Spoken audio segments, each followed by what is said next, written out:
If you guys do not have the $9 to pay for itself, do not sign up for it because they're going to request that $9 right away. That's like administrative fee. And then after the $9, the next month, they're going to request you pay your first month.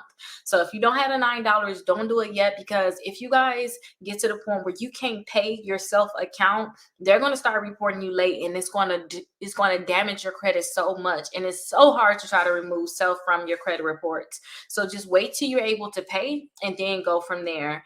Now, don't forget, self is supposed to be that account where it's like helping you build your credit.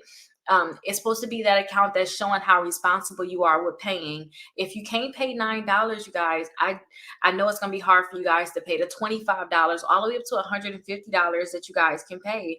So I do suggest that if you cannot pay the $9, wait till you know that you can afford to pay it. Pay that plus your monthly bill, because you guys are going to damage your credit if you do not wait. And I don't want you guys to just damage your credit for nothing, They are definitely going to report you late.